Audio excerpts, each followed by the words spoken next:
रहे हैं सभी।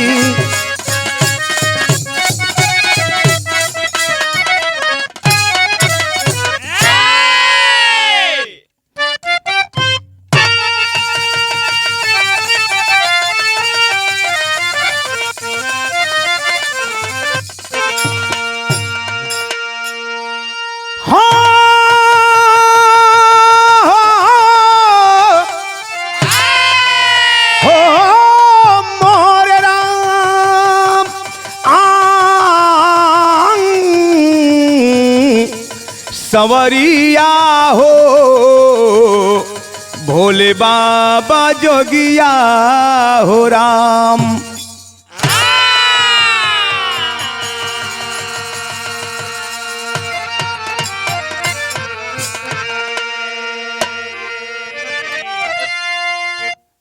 अच्छा बाबूजी, बिरहा के तमाम श्रोता बंधुओं का हम भोजपुरी बिरहा गायक राम आशीष यादव एंड पार्टी कोरी चंदौली उत्तर प्रदेश के माटी से आप सब भैया लोग का हार्दिक अभिनंदन वंदन नमन प्रणाम करता हूं। एक हृदय विदारक घटना आप सब भैया लोग के सामने लेके प्रस्तुत हैं। हमें उम्मीद बा कि आप सब भैया लोग पसंद करिहन। ये ऐसा घटना बा ई तो हम ना कहब कि दिल टूट के बिखर जाए, लेकिन एक बात कलेजा जरूर कांप जाई। आइए मास्टर साहब, भूमिका के अंतर्गत कवि जी की संकेत बा। कैसे बा?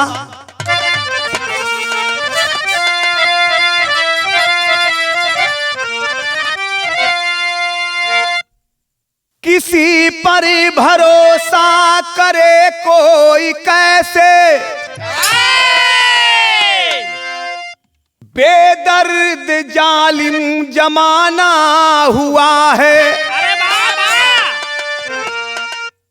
यहाँ ने हनाता की कीमत कहाँ है, जगी इसका अपना बेगाना हुआ है। बाहर के दुश्मन से बच जाए कोई, घर में हो दुश्मन तो मुश्किल निपटना। समाज के मुंह पर मारी तमाचा, झकझोरी मुरादाबाद की घटना।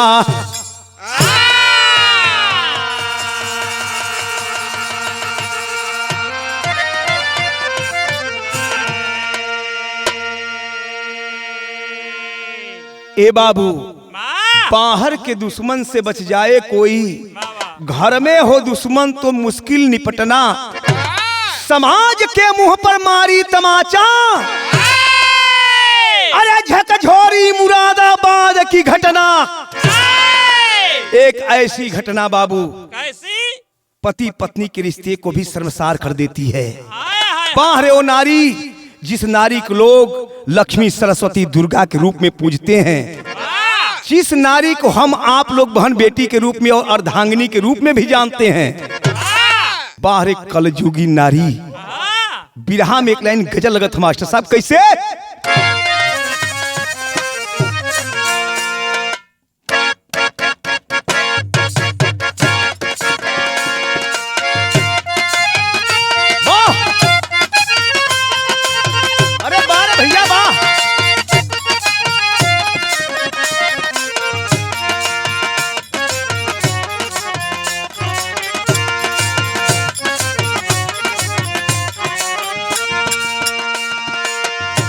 यह गजल बा, गौर करेंगे सुमंगल भैया।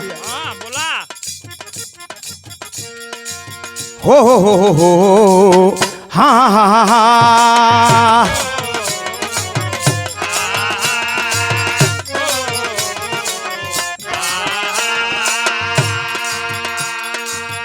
शायराना भी है और दिल आपका,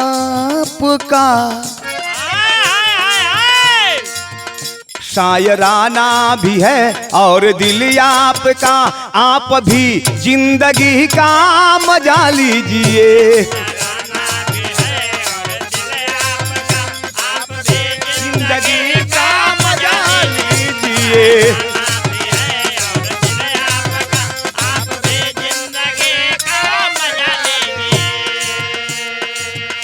शायराना भी है और दिल आपका,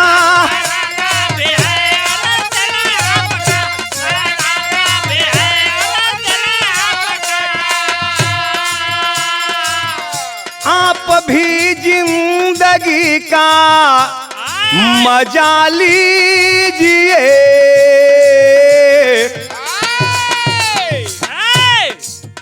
लोग गजल बन गई आपके सामने, लोग गजल बन गई आपके सामने, शौक से अब हमें गुनगुना लीजिए।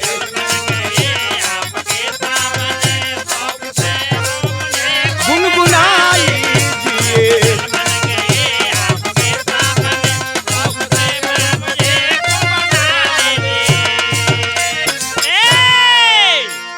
ई तक गजल का नमूना रहल, लेकिन बिरहा के अंतर्गत कवि जी बड़ा सुंदर बात सबके खातिर लिखत हुए। अरे वाह! कैसे मास्टर साहब?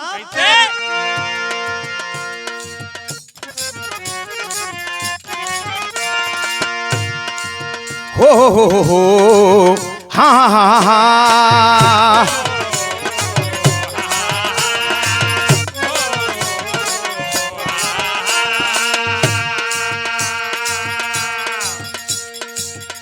चोट खाया जिगर रो रहा बेकदर, चोट खाया जिगर रो रहा बेकदर, आगे कैसे जिए फैसला कीजिए। आगे कैसे जिए फैसला कीजिए।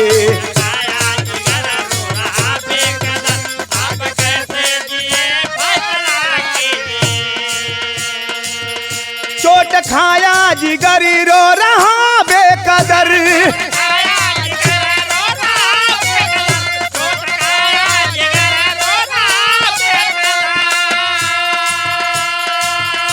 आगे कैसे जिए फैसला कीजिए।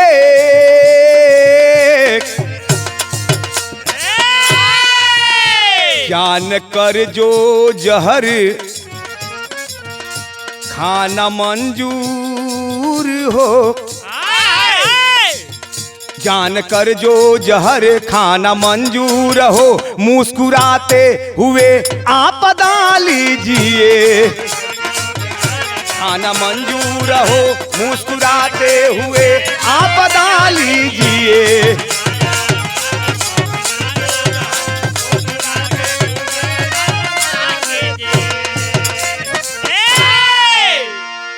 ए भैया बिरहा में नजम का भाव लगल कैसे?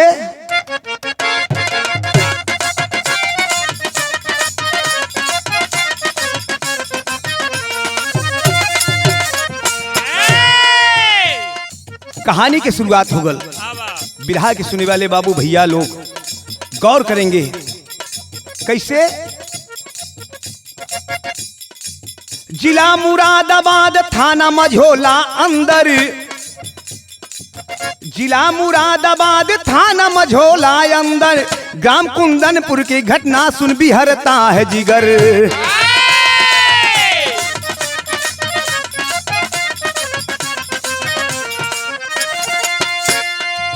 पवन ठाकुर कृषि विभाग में कर्मी सुघर, पवन ठाकुर कृषि विभाग में कर्मी सुघर, गजब होनहार नौजवान के हाथों में हुनर।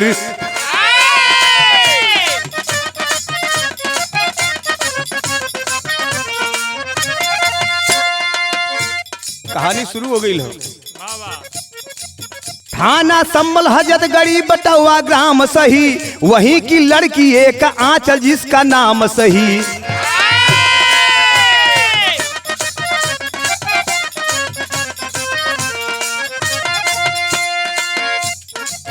जवानी दोनों ओर प्यार का उद्गार हुआ, जवानी दोनों ओर प्यार का उद्गार हुआ, हुई संपन्न शादी मगन तब परिवार हुआ।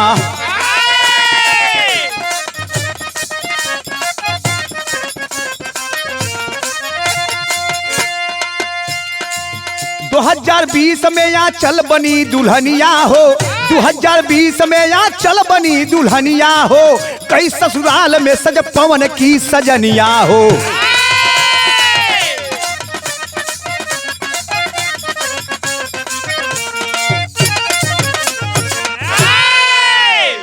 ए बाबू तनी सा आप भैया लोग कहानी की समझ ला, कहानी कहाँ की कैसन बा। ए भैया प्रांत उत्तर प्रदेश, जिला मुरादाबाद, थाना मझौला के अंतर्गत एक बड़ा सुघर गांव, जोने गांव का नाम लोग बतावल गल कुंदनपुर। कुंदनपुर के रहे वाला पवन ठाकुर एक बड़ भाई हूं जेकर नाम देवेंद्र ठाकुर बतावल गई। इधर पवन ठाकुर पढ़ाई लिखाई करत हुवन, कंपटीशन देत हुवन, परिश्रम रंग लाया, वो कृषि विभाग में ड्यूटी पा गया। जब सरकारी नौकरी पौलन है तो दुआरे पर तिलकहरू लोग दौड़े लगलन। समय के साथ हर काम उचित होला। ए भैया पवन ठाकुर के बाबू माई ले जाके वो लड़का पवन का शादी तय कहाँ कैलन? जिला संभल हजरतगढ़ी गांव का नाम बटवा। बटवा का रहे वाली बड़ा सुघर लड़की, जौने लड़की का नाम आंचल बतावल गई। ए भैया दोनों पक्ष यानी कन्या पक्ष वर पक्ष दोनों लोग मिलके अपने में राय बैठुलस कि ए भाई पवन के आंचल के साथे जिंदगी बितावे के हो, त काहे न दोनों लोग के साथे बैठ के एक समय दे जाई हो, अपने में बतिया ले। पवन और आंचल दोनों मिलके बतियावे लगलन।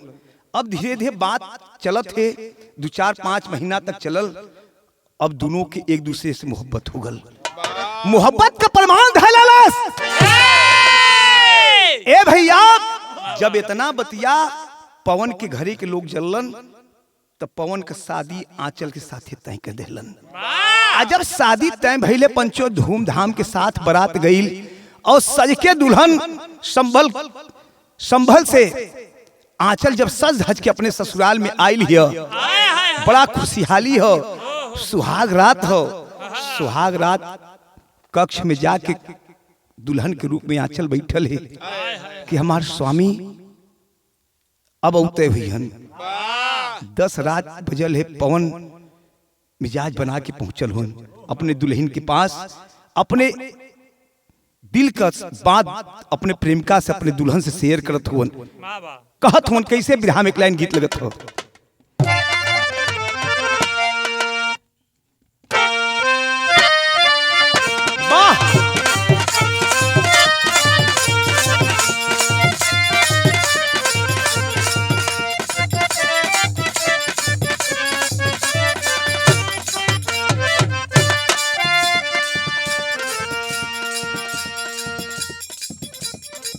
गीत से आप सब भैया लोग चीज परिचित हुआ।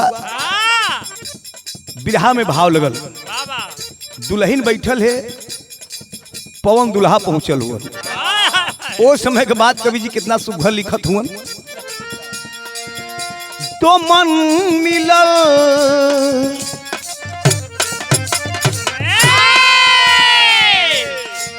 दो मन मिलल, दो तन मिलल, सुहागवा के राती में।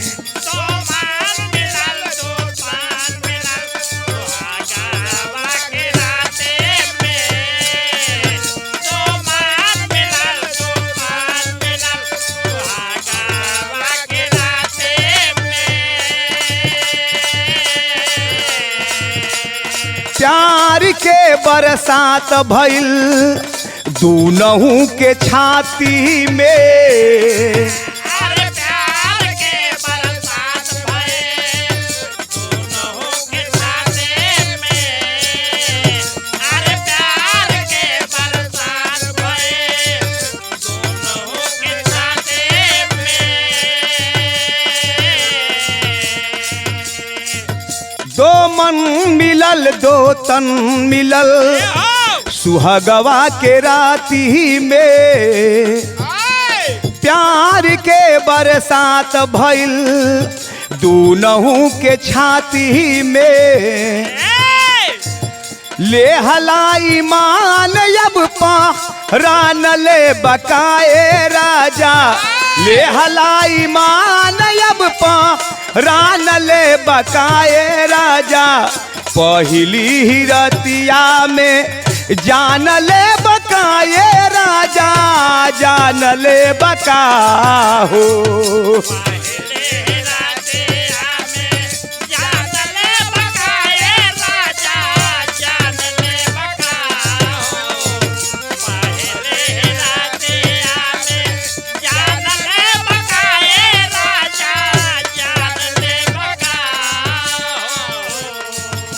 ए बाबू दुल्हन आंचल कलश के रे स्वामी बड़ा किस्मत वाली हम नारी है कि आप जैसन पति परमेश्वर हमके मिलन।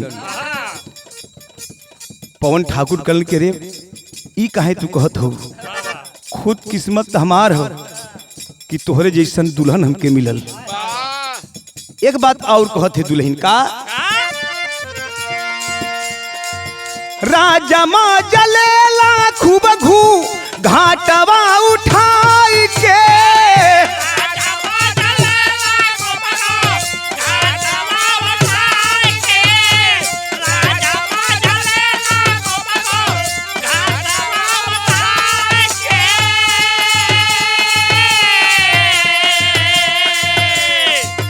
भइली निहाल हम तोहरा के पाई के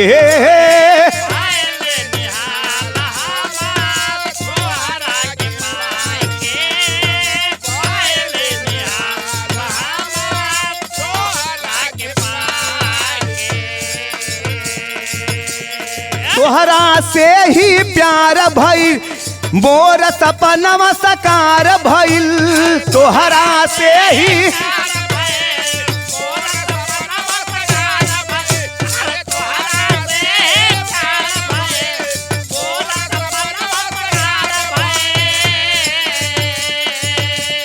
दिलवा के कोठरिया में साचो राजा हूँ गियार भइल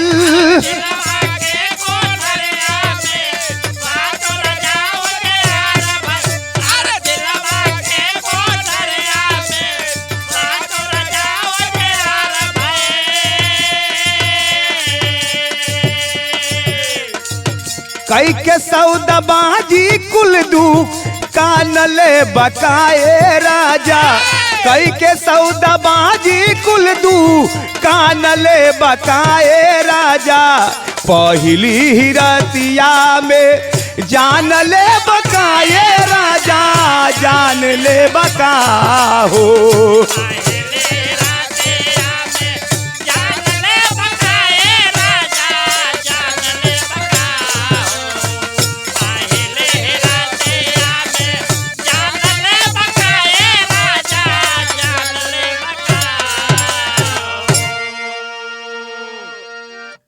ए भैया बड़ा खुशी खुशी जिंदगी बीतत हो धीरे समय 2 साल का बीतल हो एक खुशी झलके लगल परिवार में खुशी का बा आंचल गर्भवती है ए भैया दोनों के प्यार से एक सुंदर बिटिया का जन्म भयल जौने बिटिया का लोग बड़ा प्यार से नाम का रखलन दिव्यांशी और दिव्यांशी धीरे धीरे लाड प्यार में पले लगल जब 2 साल का बिटिया भइल इधर का बात इधर छोड़े पंचो इधर पवन ठाकुर सुबह 10 बजे ड्यूटी पे जा तो उनका पता ना चले कि रात के कई बजे तक आई हन वही बगलिया का पड़ोसी लोग जब देखा है कहें कि बाहर किस्मत है औरत का ऐसन पति जैसे पति वैसे पत्नी दोनों का बहुत बढ़िया बीतत हो अगल बगल वाले लोग भी देख के खुश हुवन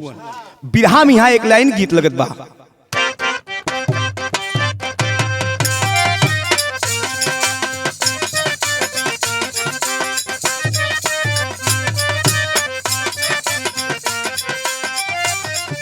सबका है कि पवन का दुल्हनिया जान मारे हो।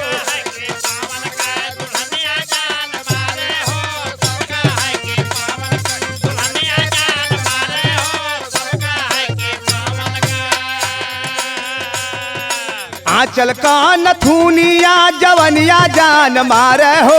आंचल का नथुनिया जवनिया जान मारे हो।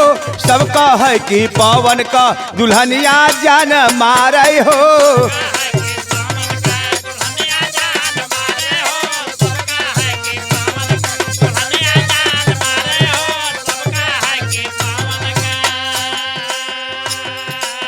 जौने समय सज के पवन के मेहरारू आंचल निकले तो देखवैया के भी धरवैया लग जाए। लेकिन भइल का कहले दुनिया पनिया से ना बुझे जवनिया आगी हो।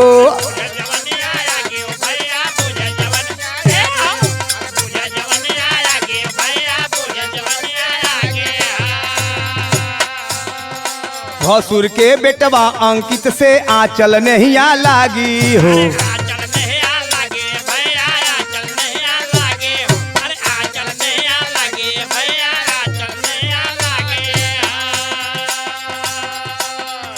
चाची कची कन सुघारा बदनिया जनवा मारे हो।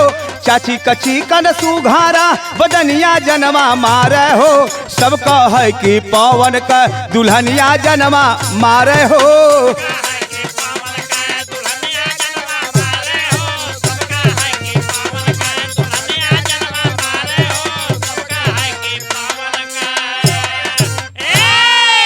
ए भैया धीरे धीरे समय बीतत हो। सब परिवार बड़ा सकुशल मंगल बड़ा खुशी के साथ जियत हो। ए भैया लेकिन पता नहीं कि कर नजर लगल वो परिवार के ऊपर। वही आंचल पवन के मकान के कुछ दूरी पर उनकर भाई रहतलन। और नहीं का एक लड़का यानी आंचल के भसुर का लड़का जेकर नाम रहल अंकित। उम्र कितना है? 20 साल। और लड़का पढ़त लिखत हो। जब ओके मौका मिल जाए कि अपने चाची आंचल के यहाँ बैठे हंसी मजाक हो, दोपहरिया में अपन नून खटाई कटे। धीरे धीरे धीरे धीरे समय बीते लगल। जब समय बीते लगल अब ही दोस्ती भतीजा चाची के नाता रहल। अब एक दूसरे से मोहब्बत हो गल। जब मोहब्बत हो गल तो मोहब्बत धीरे धीरे रफ्तार पकड़ लगल। अब मोहब्बत शारीरिक संबंध तक चल गल। इधर पवन ड्यूटी पर जाए बेचारा तो जब के मौका मिले तब अब शाम हो जाए, 12 बज जाए, 1 बज जाए, 11 बज जाए, 10 बज जाए। इधर दोनों प्रेमी प्रेम का मजा लेते हुए एक दिन अचानक पवन ड्यूटी से तनी पहले ही चलेलन। शाम का समय हो, दरवाजा खटखटौलन, सिटकनी बंद हो। सोचे लगल पवन की आखिर का बात है, कितने टाइम की सिटकनी बंद। जाके खिड़की झरोखा से देखत का हो, अंकित और औरत आंचल एक दूसरे पर लिपटल हुन, यानी शारीरिक सुख लेत हुन। देखलस अब आग रखे आओ जवान, आवाज दिया। ऐ बेतमीज लड़की, तुझे शर्म नहीं आती है? तेरा रिश्ता क्या है इससे? ये तेरा धर्म का बेटा है, ये तेरा भतीजा है। तू इसके साथ क्या कर रही है? जा करके आंचल उसके पैर पे गिर जाती है। स्वामी हमें क्षमा कर दा, बहुत बड़ी गलती हमसे हो गई। हालांकि हम क्षमा करे के काबिल ना ही। हमार मोहब्बत आपसे, आपसे ब्याह हमार भइल, हम सुख से रली। लेकिन ये दिलवे तो है ए बाबू, कब के करे पर आज ही कोई ना जानेला। बिरहा के तेरी में कभी लिखत हुवन कैसे?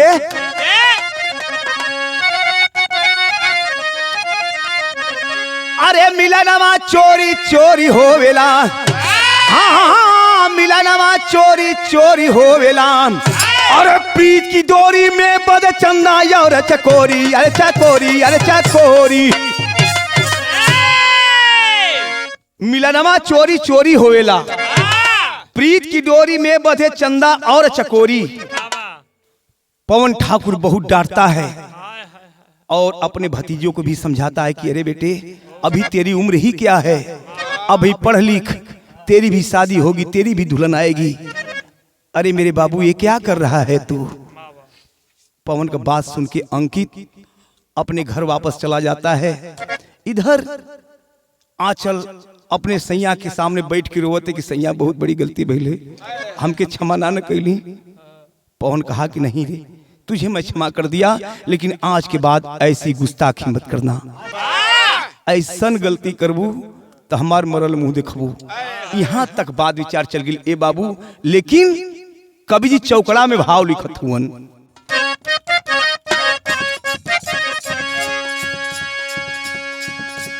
धर्म कर्म घर का भंवरा ही छुप छुप करके लूट रहा।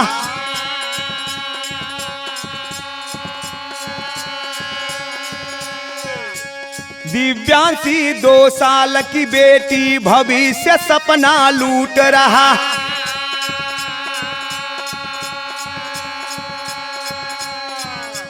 थमी बात ना चली हवासी पाप का घड़िला फूट रहा।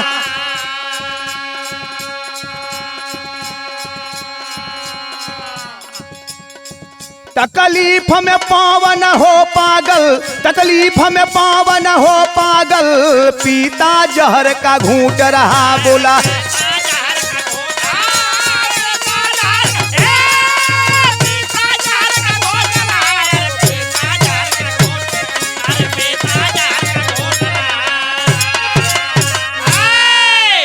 ए बाबू, ला करके अपनी छोटी सी बेटी दिव्यांशी को सामने खड़ा कर देता है पवन ठाकुर और कहता है कि अगर तू सत्य है, अगर आज के बाद तू ऐसी हरकत नहीं करेगी तो खा अपनी बेटी की कसम। अपने बेटी के सर के ऊपर हाथ रख के कसम खाती कि स्वामी आज के बाद ऐसी गलती मैं नहीं करूंगी। लेकिन कहल जला बाबू, ये दिल मानत ना हो। अब धीरे धीरे ऐसा समय मिलल हो, फिर वही रवैया शुरू हो गई। इधर जब पवन ठाकुर ड्यूटी पे चल जाए, धीरे सा फोन करके आंचल अपने प्रेमी अपने भतीजा अंकित के बुला ली। दोपहरिया भर आराम से सुख चैन के जिंदगी जिए सब। धीरे धीरे फिर भनक लगल है पवन की। आज जब पवन ही बात सुनलन है तो अपने पूरे परिवार की बात के जना दिलन। बिरहा में एक लाइन गीत लगा था मास्टर साहब, कैसे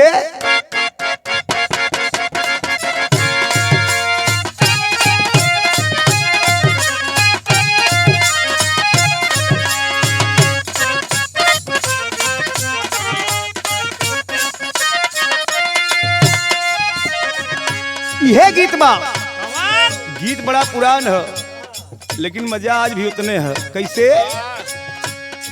रात दिन ढेला गिरे हमरे अंगनावा, रात दिन ढेला गिरे हमरे अंगनावा, आहिरे बेईमानावा ले जला गवनवा।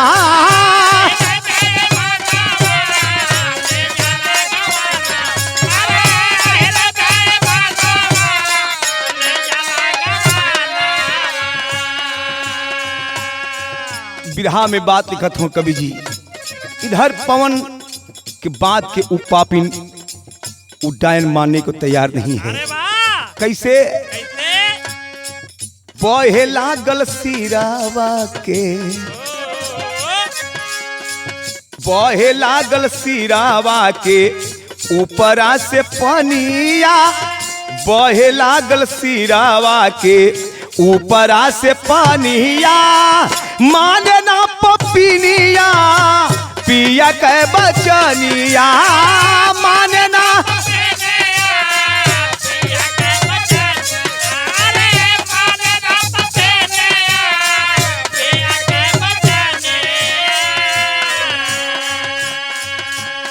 उसकी औरत इस बात को मानने के लिए तैयार नहीं है।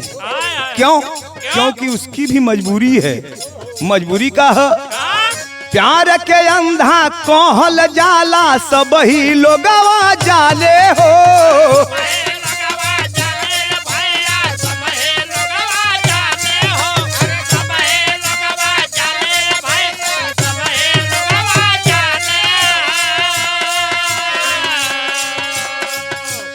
हर कल माने ला भैया लेकिन ना पर कल माने हो,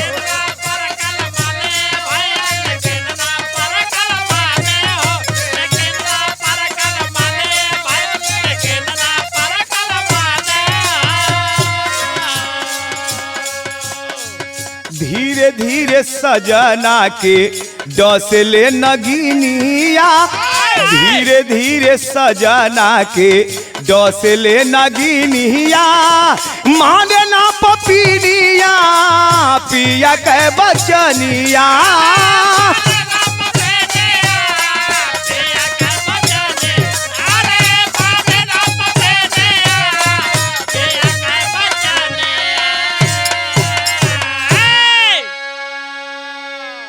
हे बाबू, तंग आ जाता है पवन ठाकुर अपनी औरत की हरकत से। समझा करके मार करके मतलब जो भी करना था उसको समझाने के बाद वो भी कर दिया, लेकिन वो औरत मानने को तैयार नहीं है। बिरहा में गीत बदल गई मास्टर साहब।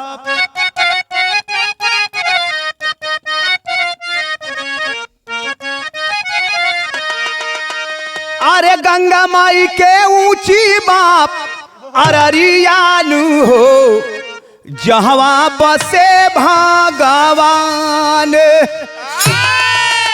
लेकिन बिरहा में भाव लगत मास्टर साहब कैसे? अरे भारी पावन के पारे सनियानु हो, कोई करे ना गोहार।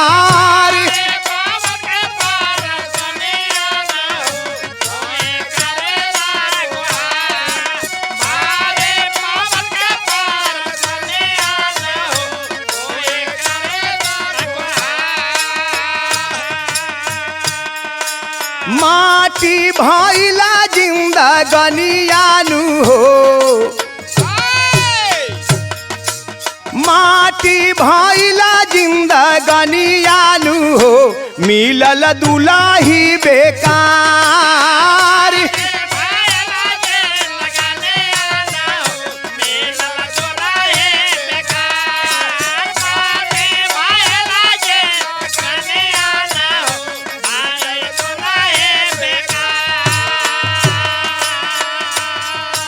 बहिन अनिता बबीता से कहला कूला बतिया,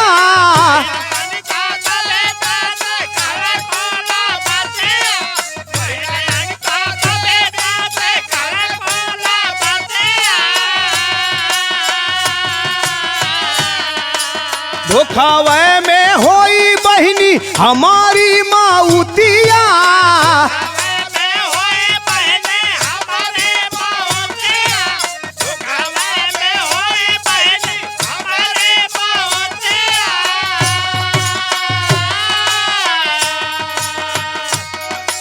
सुन के दुख रोवली बहिनियानु हो,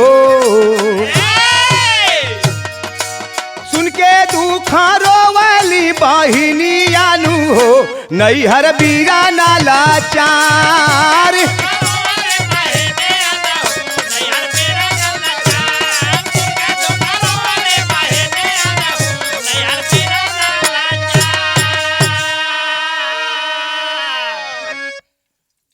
ए बाबू, इधर पवन समझ गया कि अब ये हमारी बात नहीं मानेगी, अपने परिवार को भी जना दिया। यही नहीं बाबू, एक दिन उसकी दो बहनें हैं, बड़ी बहन का नाम अनीता, छोटी बहन का नाम बबीता है। अपनी दोनों बहनों को फोन किया और बोला कि बहन, अब मेरी जिंदगी जीने योग्य नहीं रह गई। ई मत समझिया लो कि हम अपन आत्महत्या कर ले। मैं ऐसा बुज़दिल नहीं हूँ, मैं अपनी हत्या नहीं कर सकता, लेकिन अगर मेरी कहीं मौत हो जाती है तो ये मान के चलना कि मेरी कोई हत्या किया है। दोनों बहनियां जब सुन ली न, आंख में अश्रु के धारा गिरत रोवत ही सब कली कि हमार भैया एक स्थिति में हुआ। भैल का बिरहा में एक लाइन गीत लगा था मास्टर साहब।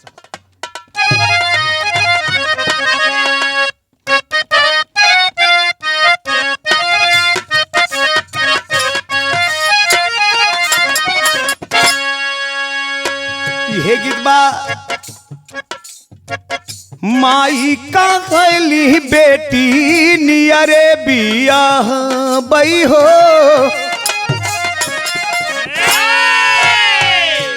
गीत से आप सब भैया लोग चीर परिचित हुआ, लेकिन बिरहा में कवि जी लिखत हुआ भैल का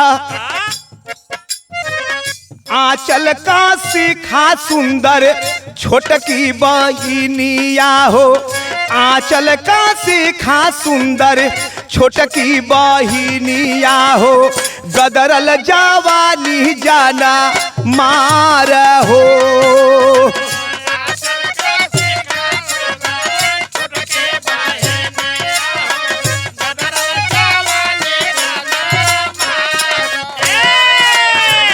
आंचल का सीखा सुंदर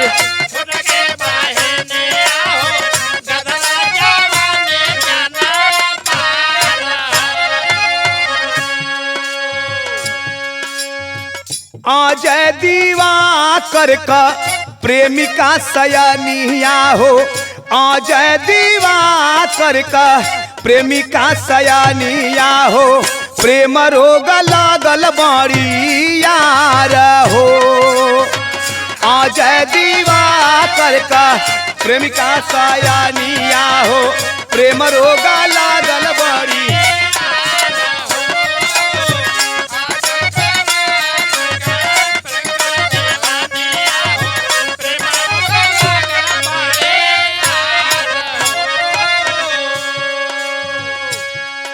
ए बाबू, एक दिन पवन ड्यूटी से टेंशन में तो 24 घंटा जी रहा है वो आदमी। ड्यूटी से भागते हुए घर आया और जाकर के अपनी धर्म पत्नी आंचल से बोला कि अरे दुष्ट, अरे तू आस्तीन का सांप है, जरा सोच, भगवान श्री राम भी थे तो माता जानकी सीता जी भी थी, पति पत्नी वो भी थे, एक पति पत्नी तुम भी हो, जरा गौर करो, अभी अपनी आदत से बात नहीं आ रही हो। ए बाबू खींच कर किसी गाल पे 2 तमाचा मारता है। ओ लड़की, वो आंचल दुल्हन गुस्से में लाल होती है, अपनी लड़की को उठाती है, अपने मैके के लिए चली जाती है। आज जब अपने मैके गई है तो भैल का कैलस का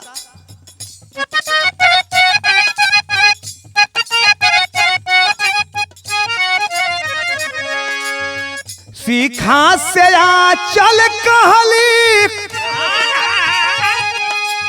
हाय दिलवा का बतिया हो,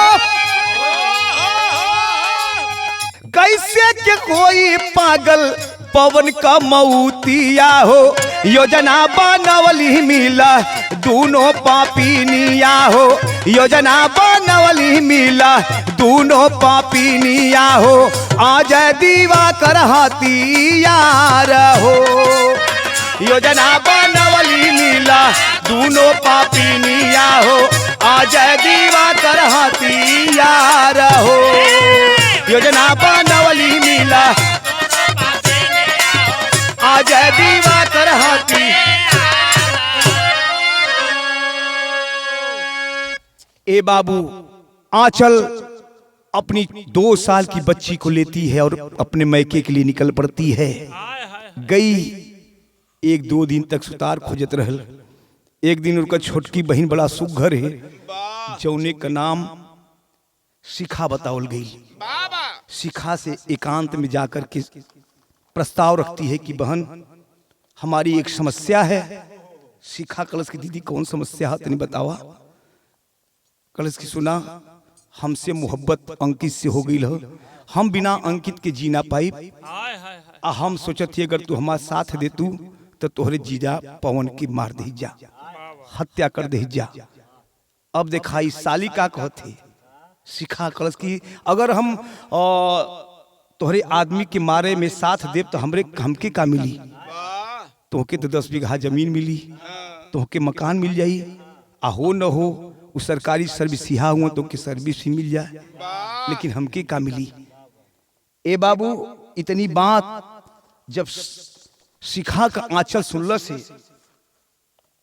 कर्ज की चल तुम्हें उसमें से 5 बीघा जमीन दूंगी। बतावत है विदेशिया में कहना बा, अरे घात लगाई घाती आंचल जीवन साथी 2026-22 मई वाली रतिया शरत बधा के आई, अरे शिखा नई हरावा से हमारा के चाहिया चल आधी दौलतिया और रहब तोहरे संघावा में हमहू तोहरे घरावा में। अरे आज दीवा कर रही है अजय से पीरितिया साजिश समझ नहीं पवना कुछ अरे उनके ना मालूम आजा होई माऊतिया।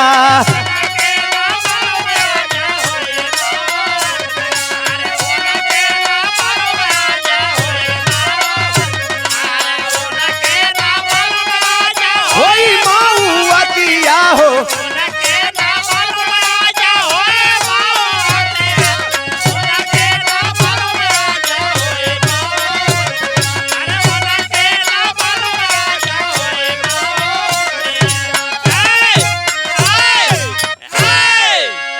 ए बाबू शिखा बोली कि दीदी हम तोहरे पति के मारे में साथ दे, लेकिन एक शर्त बा। शर्त ई बा कि जवन 10 बीघा जमीन बा उनमें 5 बीघा जमीन हमकी चाहिए। और इतने ना जो उतना बड़ा फ्लैट हो मकान जोन हो वो मकान में आधा हमके देबू आधा तू रहबू, आधा में हम रहब और हमारे प्रेमी अजय दिवाकर रही हन। ये बाबू योजना बन गई। आज जब योजना बनल है, योजना के तहत 15 दिन के बाद वो आंचल अपनी बहन शिखा को लेकर के फिर अपने ससुराल में आती है और चौथे दिन योजना बना दी। का बनगलस पहपट पे संकेत बा।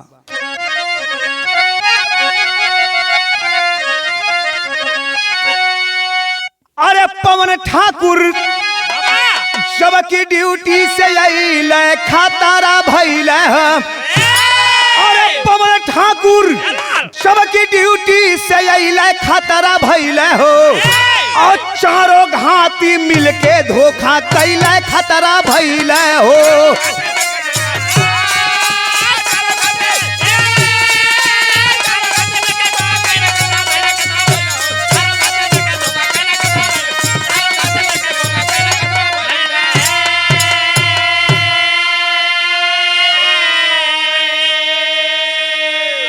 ए बाबू शुक्रवार के शाम आंचल फोन करती कि अरे स्वामी अभी कब तक घर आएंगे।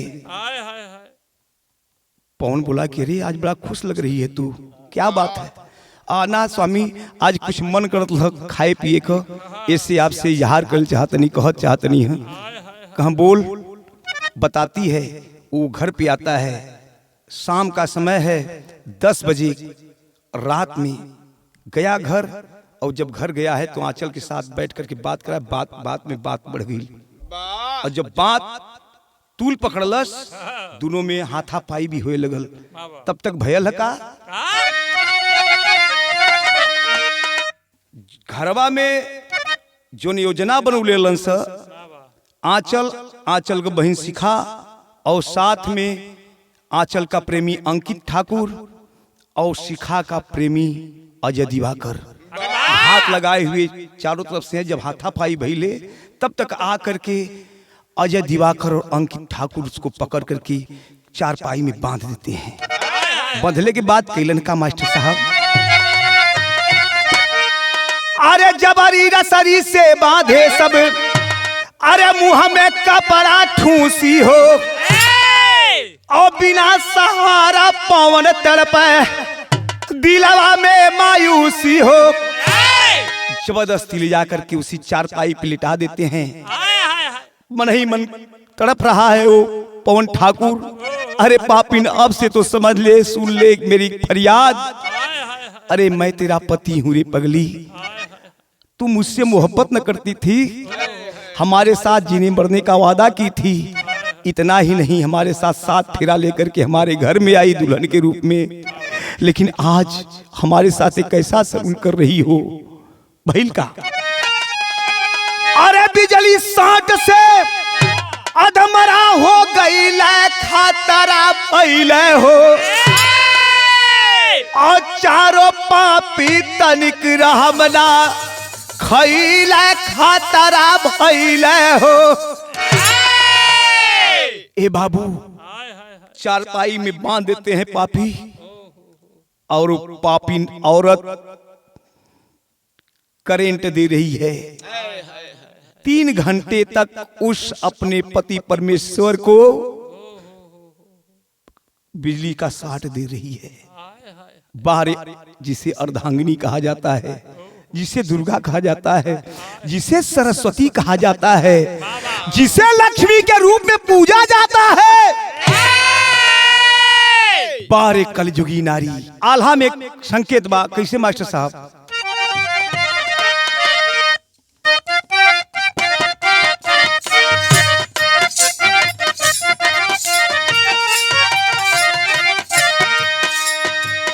जे के आराधांगिनी का हाल सारी दुनिया ए भैया,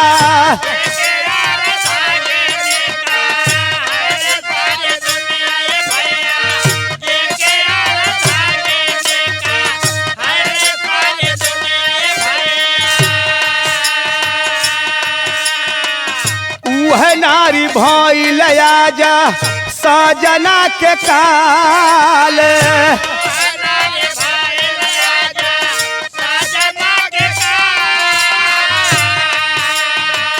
जबरी जहारावा पी यावले पपिनिया ए भैया,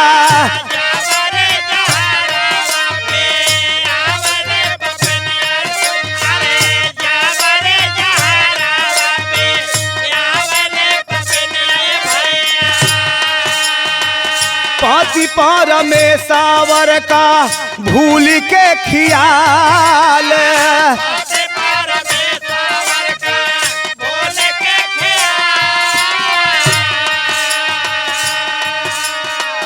जहर के असरा से पावन मारी गईल ए भैया,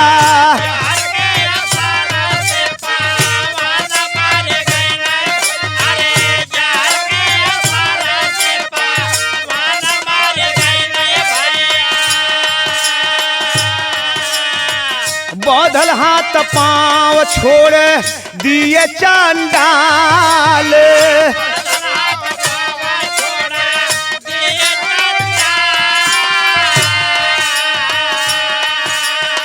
रातिया में जोर से तब रोव लागल या चले भैया,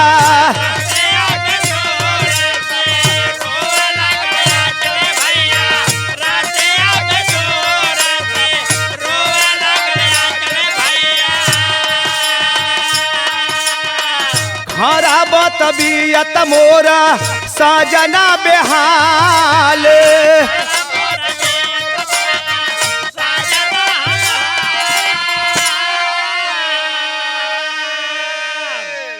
ए बाबू वह औरत चारों पापियों के साथ, घातियों के साथ अपने पति को चारपाई में बांधने के बाद साट देना शुरू करती है। बतावल गिल ए बाबू 3 घंटा तक उस पवन को ए पापी बिजली साट दिए। इतने ना ए बाबू एक और दुखद घटना बता दही, वो कलयुगी नारी का चरित्र बता दही। पति बिजली साट से तड़प रहा है, तड़पड़ा रहा है, चिल्ला रहा है, आवाज दे रहा है, लेकिन वो पापिन आंचल अपने प्रेमी अंकित के साथ निर्वस्त्र हो करके शारीरिक संबंध बना रही है, हंस रही है। पति पत्नी के इस रिश्ते को शर्मसार कर दिया। कहने में भी लाज आ रही है, शर्म आ रही है। बारे ओ पापिन औरत, अरे तनिक भी लाज, तनिक भी हया दिल के अंदर ना आई। पति जीवन और मौत के बीच में तड़पड़ा रहा है और वो अपने प्रेमी के साथ हवस की पूर्ति कर रही है। बिहार में सदर का लाई लगल मास्टर साहब, कैसे?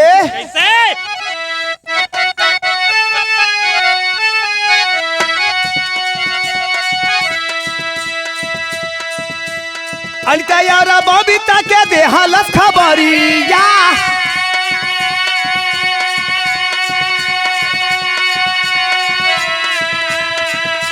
रतिया में फोनवा से आ चला मालाल,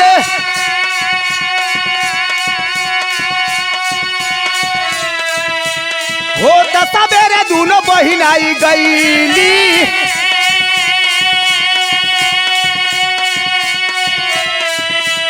हॉस्पिटल भैया के ले गईली तता काल।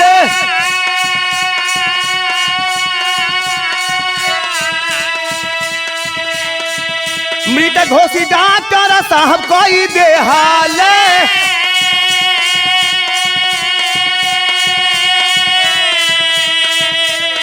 हवा से अगवा हो बढ़ल बाबाल,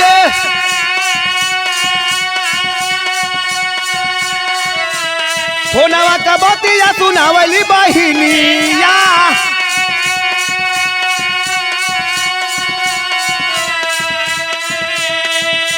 भैया जवन कहले रहला दिलावा का हाल,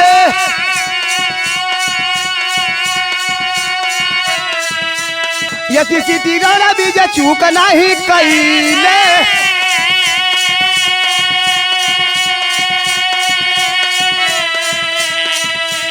करवाए पोस्टमार्टम सबूत निकाल,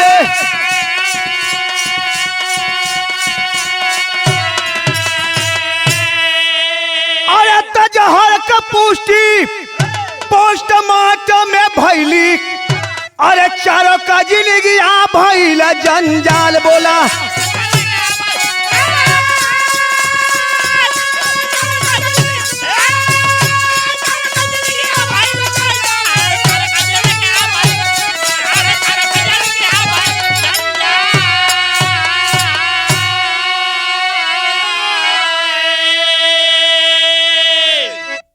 ए बाबू, आंचल अपने पति के साथ 3 घंटे तक बिजली का साथ एक घिनौना कर्म करती रही।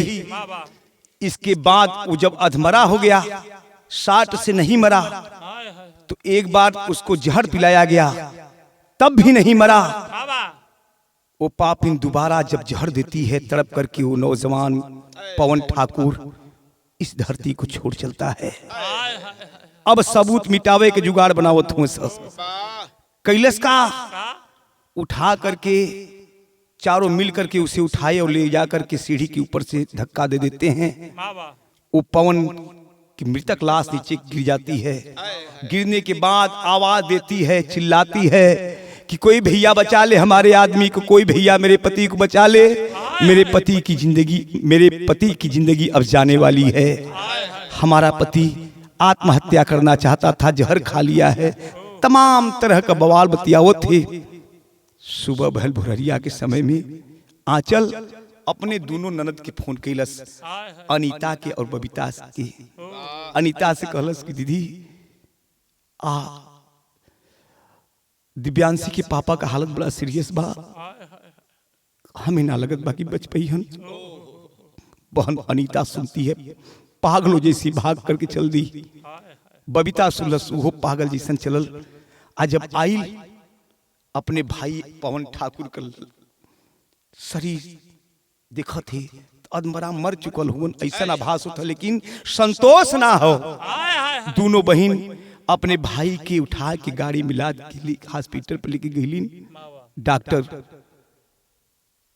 मृतक घोषित कर देता है। तब तक वहां प्रशासन भी पहुंच जाती है। सिटी एसपी रणविजय सिंह जी पहुंचे वहां पे। जब पहुंचे वहां की स्थिति देखे, दोनों बहन जाकर के सामने मोबाइल फोन में रिकॉर्ड जो था सुनाती हैं कि सर हमें भैया 2 महीना पहले 5 महीना पहले बता चुके थे कि मेरी मौत ऐसे नहीं हो सकती, मैं आत्महत्या नहीं कर सकता।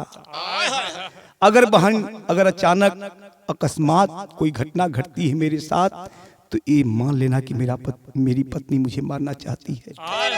इतनी बात जब रणविजय सिंह सुने, तुरंत लाश को पोस्टमार्टम के लिए ले गए। और जब पोस्टमार्टम में लाश गई हो, तो शरीर पे 9 जगह बिजली शॉट का करंट जो लगाया गया था वो घाव मिला और पॉइजन मिला। और जब जबरदस्ती आंचल को ले जाकर के पूछताछ की गई, तो भैल का आखिरी भाव लगल मास्टर साहब।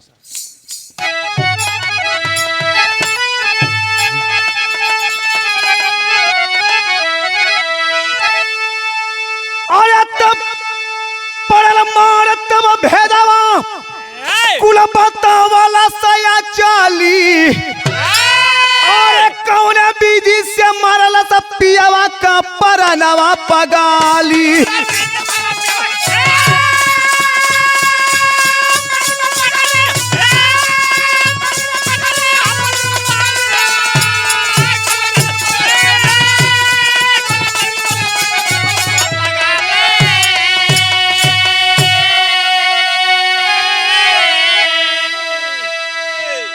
ए बाबू, जब महिला प्रशासन दबिश दी, मारना शुरू की तो सारी बात बताने लगी कि मैंने ही अपने पति का हत्या करवाया है और मेरे साथ कौन कौन थे। आंचल साथ है अंकित, शिखा दिवाकर पकड़ैले। अरे भाई कोई ना सुनवाई, तब चारों जेल में गईले। अरे करले अपनी ऊपर रुदनवा पगाली।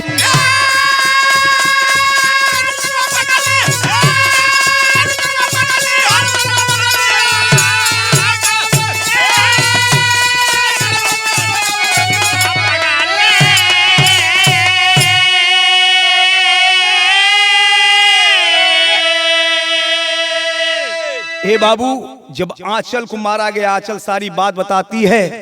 तुरंत अंकित को पकड़ा गया, शिखा को पकड़ा गया और अजय दिवाकर को, चारों को जब जेल में ले जाया गया और जब शिखा से पूछताछ की गई तो शिखा बताई कि सर मैं लालच में आकर के अपने जीजा को मारने, जीजा के मारे में हाथ दिली हूं, साथ दिली हूं। अगले अंतराल में कहना बा,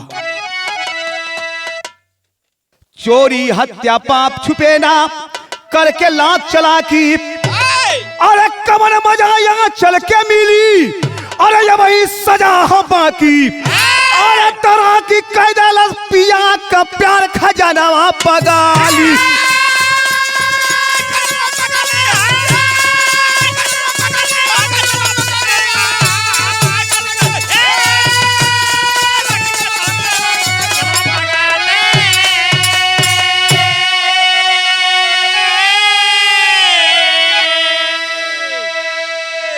ए बाबू, चोरी हत्या पाप कभी नहीं छुप सकता, तो अच्छा कर्म करें ताकि हम न रहें तब भी लोग याद करें। यहीं से कहानी समाप्त हुआ। खानदान का परिचय मास्टर साहब। गुरु गणेश गुरु रामलाल गए स्वर्ग में बच्चन पावन, रामदेव चंद्रिका कवि और पुजारी राम खेलावन। और मिलनवा चोरी चोरी हो बेलाम, यादव रामा कभी आशीष मकनवा कोरी। मिलनवा चोरी चोरी होवेला।